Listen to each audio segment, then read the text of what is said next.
오늘은 우리 믿음의 선배들이 평상시에도 감사해야 하지만 오늘만큼은 감사하자. 아무리 힘들어도 오늘만큼은 감사하자. 그렇게 결단했던 추수감사 주일입니다.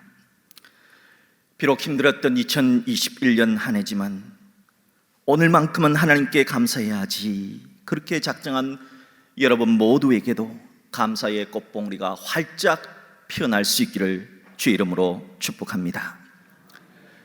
오늘 말씀인 시편 103편은 다윗의 찬송시입니다. 아마도 인간의 말 중에 가장 아름다운 인간의 말이 있다면 감사일 것입니다. 그래서 감사는 기독교 신앙의 꽃봉오리라고 말합니다. 일반적으로 시편에서 감사는 감사시에 하지만 감사시가 아님에도 감사를 대체할 수 있는 시가 있습니다. 바로 찬송시입니다. 여호와를 성축하라 하는 찬송시입니다. 즉 여호와를 성축하라는 말씀은 여호와께 감사라는 말씀으로 대체가 가능하다는 겁니다. 그러니까 오늘 여호와를 성축하라는 오늘 시편 103편은 여호와께 감사하라 하는 시편이기도 합니다. 하나님은 성령의 감동으로 시편 103편을 기록한 다윗 왕을 통해서 왜 하나님께 감사해야 하는지 그 이유를 밝혀놓았습니다. 우리가 감사해야 하는 이유는 하나님이 모든 은택을 주시는 분이시기 때문입니다. 모든 은택이란 과거로부터 현재 그리고 장차 다가올 미래를 우리를 위해서 하나님이 일하고 있다는 것 때문에 모든 은택이 된다 하는 것입니다. 사랑하는 성도 여러분, 하나님은 지금도 우리를 위해서 일하고 계십니다. 그 모든 은택을 우리들이 잊지만 않는다면 우리는 찬송하는 자가 될 수 있고 감사하는 자가 될 수 있다는 말씀입니다. 과연 우리들이 잊지 말아야 되는 모든 은택이란 무엇일까요? 저는 오늘 시편 103편의 말씀을 통해서 우리가 잊지 말아야 하는 하나님의 모든 은택이 무엇인가 하는 것들을 살펴보면서 여러분과 함께 은혜를 나누고자 합니다. 첫째, 우리가 잊지 말아야 하는 모든 은택은 하나님만이 내 모든 죄를 사해 주신다, 해결해 주신다 하는 진리입니다. 하나님이 인간에게 베푸시는 은총 가운데 가장 으뜸되는 은총인 바로 죄 용서의 은총입니다. 본문 3절 전반절을 보십시오. 그가 내 모든 죄악을 사해 주신다 하였습니다. 하나님은 우리가 회개하고 예수 그리스도를 영접할 때 우리를 모든 죄에서 깨끗하게 처리해 주십니다. 하나님은 우리의 죄를 동쪽이 서쪽에서 먼 것처럼 동에서 서쪽으로 멀리 옮겨 주십니다. 그래서 다윗 왕은 하나님의 모든 은택 가운데 첫째로 으뜸되는 것으로 하나님이 내 모든 죄를 사해 주셨다 하는 사실을 고백했던 겁니다. 한번 생각해 보세요. 이 세상에서 남다른 고생이나 어려움 없이 행복하게 산 사람들이 있어요. 그런 사람들이 죄사함을 받지 못하고 죽어서 저 세상에서 천국 가지 못하고 지옥에서 고통을 당한다면 그 사람의 생은 결코 행복한 생이 아닐 겁니다. 반대로 이 세상에서 남들보다 힘들게 어렵게 아프게 산 사람들이 있습니다. 그런데 그 사람들이 죄사함 받지 못하고 죽어서 이 세상에서도 비참하게 살았는데 저 세상에서도 천국이 아닌 지옥에 간다면 그 사람의 생은 얼마나 비참하고 얼마나 절망적입니까? 오늘 시편 103편의 저자인 다윗은 가난한 목동에서 위대한 왕이 된 사람입니다. 한마디로 개천에서 용이 된 사람입니다. 왕이 된 후에 그는 모든 고난과 어려움을 뒤로한 채 마침내 부귀와 영화를 누리게 되었습니다. 그런데 왕이 된 후에 다윗은 엄청난 실수를 저지릅니다. 자신의 부하였던 우리아 장군의 아내를 뺏은 죄를 저질렀습니다. 만약 다윗이 그 죄를 용서받지 못했다면 다윗의 부귀 영화가 무슨 소용이 있겠습니까? 왕이 누리는 부귀 영화도 죄 문제를 해결하지 못하면 아무 소용이 없습니다. 그런데 하나님께서는 다윗 왕의 회개를 들으시고 눈물을 보셨습니다. 그리고 다윗에게 그 때에 합당한 대가를 아주 혹독하게 치르게 하신 다음에 하나님은 다윗의 죄를 용서해 주셨습니다. 그리하여 다윗은 하나님 마음에 합한 사람이 된 것입니다. 다윗 왕은 죄를 용서받은 자로서 죄 사함의 은총은 왕이 누릴 수 있는 부귀영화보다 더 소중하다 하는 것을 깨달았습니다. 그리고 그 경험을 성령의 감동으로 기록한 것입니다. 그래야 너의 모든 죄를 용서해 주신 죄 사함의 은총이 그 어떤 은총보다 크다는 사실을 잊지 말아라. 잊지 말아라. 꼭 기억해야 한다 말하고 있습니다. 사랑하는 성도 여러분, 우리들은 예수님 안에서 다윗 왕처럼 모든 죄를 용서받은 자들입니다. 그래서 나의 죄를 용서해 주신 하나님을 잊지 말고 기억해야 합니다. 이것이 감사의 첫 번째 걸음입니다. 죄사함의 은총이 가장 첫째 되는 은택이기에 예배 시간에 우리가 침묵으로 죄를 고백하는 참회의 시간은 참 중요한 시간입니다. 우리가 입으로 지은 죄, 행동으로 지은 죄, 생각으로 지은 죄, 알고 지은 죄, 모르고 지은 죄, 그 모든 죄를 다 내어놓고 회개하는 시간 뒤에 들려주시는 하나님의 사죄함의 선포, 그런즉 그리스도 예수 안에 있는 자에게는 결코 정죄함이 없느니라 하는 선포는 우리의 마음을 시원케 하는 얼음 냉수와도 같은 겁니다. 사람들은 죄 문제를 해결하지 않으면 결국에는 가슴을 치고 후회하게 됩니다. 왜냐하면 우리 인간은 하나님의 형상으로 창조되었기 때문에 죄 문제를 해결하지 않으면 양심이 끊임없이 너의 죄 문제를 해결해야 해, 진짜 널 위해서라면 죄 문제를 해결해야 해 하고 요청하고 있기 때문입니다. 양심의 외침으로도 모자라 때로는 꿈을 통해서도 죄를 해결하지 않고 살아가는 사람들에게 꿈속에 나타나서 그 사람을 시달리게 합니다. 그것은 하나님께서 죄 문제를 해결하라고 주시는 기회요, 하나님이 주시는 선물인 것입니다. 그러므로 이 죄 문제 해결을 얻고 삶 받았다는 것, 이것보다 우선되는 은혜는 없다는 겁니다. 아직도 사람들은 한국교회에서 가장 존경하는 목사님으로 영락교회를 창립하신 고 한경진 목사님을 손꼽고 있습니다. 여러분, 한경진 목사님 그러면은 어떤 느낌이 떠오르십니까? 인자하시다, 온유하시다, 항상 웃으시고 겸손하시다 하는 그런 느낌을 받지요. 그러나 본래 한경진 목사님의 성품은 인자하고 온유한 성품이 아니었습니다. 아주 대쪽 같은 찬바람이 쌩쌩 부는 그런 성품의 소유자였다 합니다. 한경진 목사님이 신의주 제2교회를 담임하고 있었을 때 일어난 일이랍니다.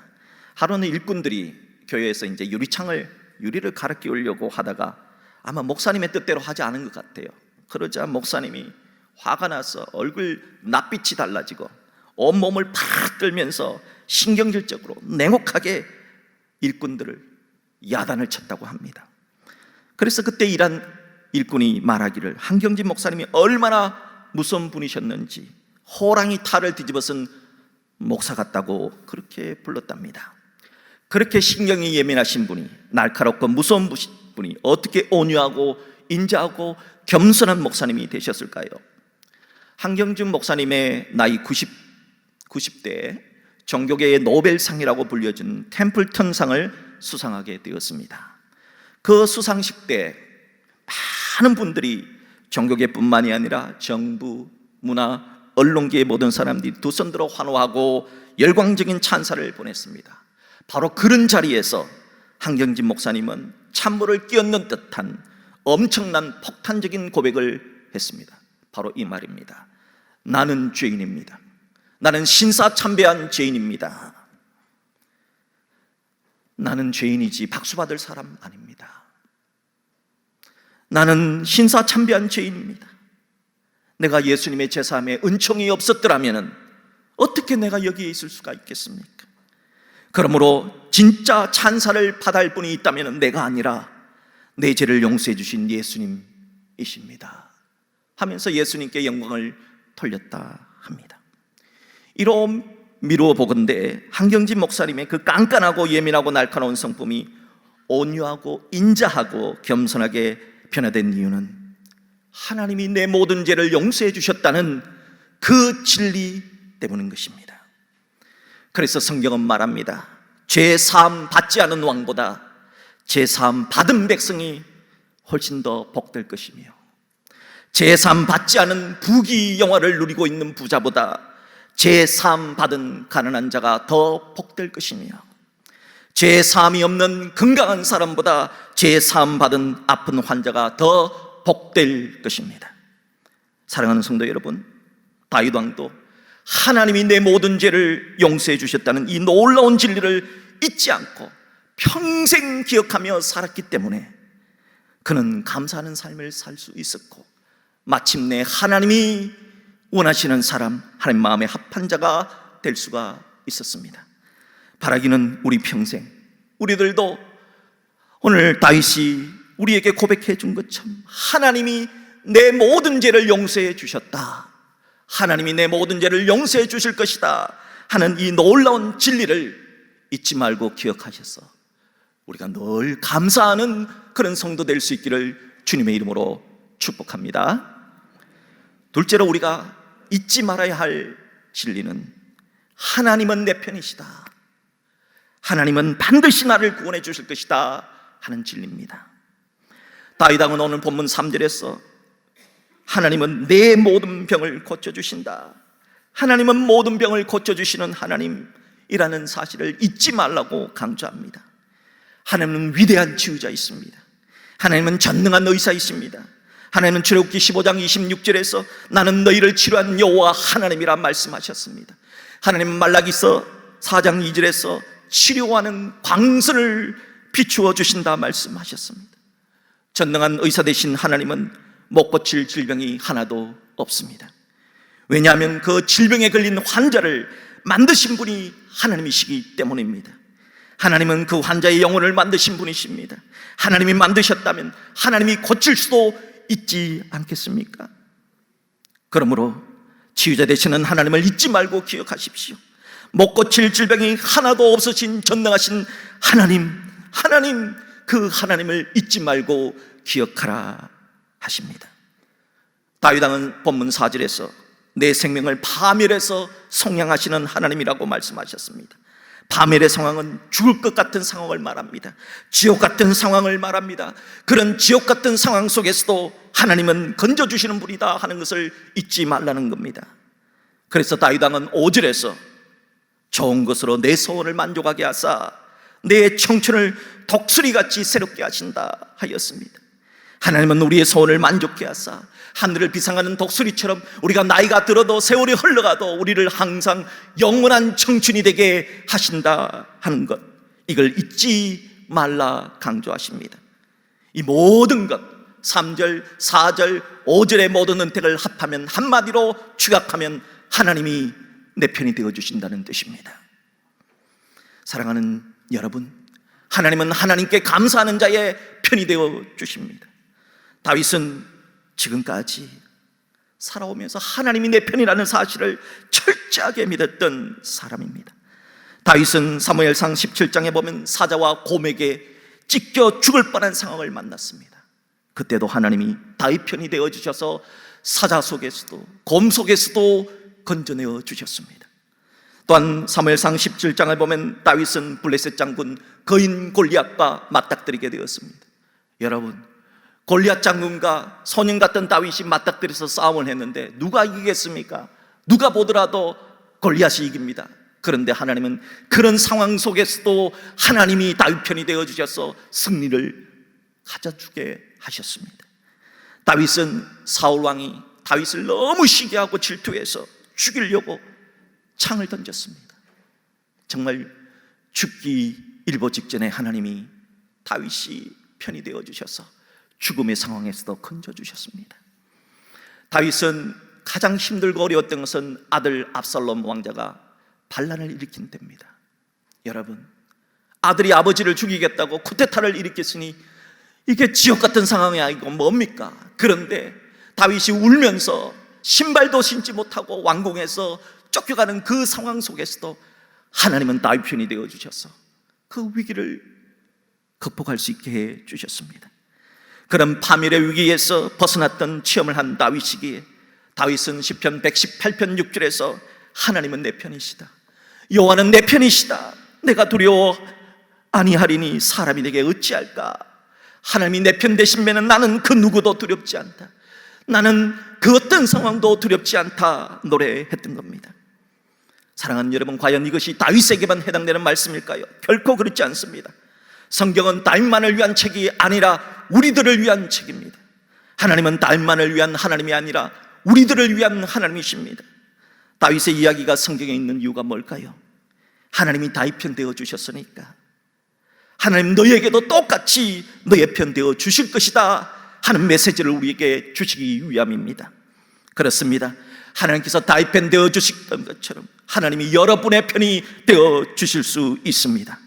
하나님의 여러분 편 되어 주셔서 모든 질병에서, 모든 죄악에서, 모든 죽을 것 같은 파멸의 상황에서 건져주시는 은총이 있기를 주의 이름으로 축복합니다. 신약성경 로마서 8장에는 하나님이 우리 편 되어 주신다면 우리에게 어떤 일이 일어나는가 하는 것들을 기록해 놓았습니다.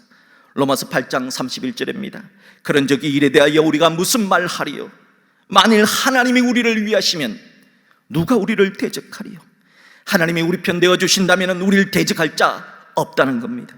로마서 8장 33절로 35절입니다. 누가 능히 하나님께서 택하신 자들을 고발하리요? 누가 정죄하리요? 누가 우리를 그리스도의 사랑에서 끊으리요? 하나님이 우리 편 되어 주신다면 우리를 고발할 자, 정죄할 자, 주님의 사랑에서 끊어버릴 자 없다는 겁니다. 그리하여 결국은 이 모든 일에 우리를 사랑하시는 이로 말미암아 우리가 넉넉히 이기게 하신다는 겁니다. 하나님 우리 편 되어 주신다면 우리는 넉넉히 이길 수 있습니다.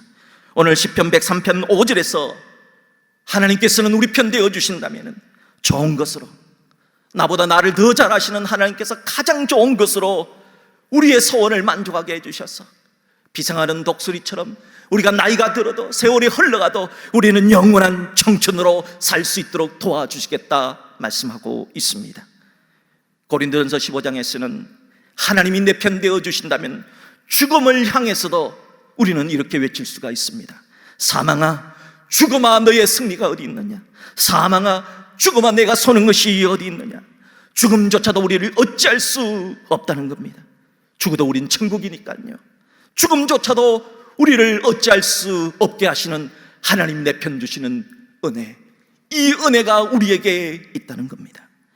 그런 믿음 때문에 우리 믿음의 선배들은 우리보다 훨씬 더 어려운 시절을 보냈습니다.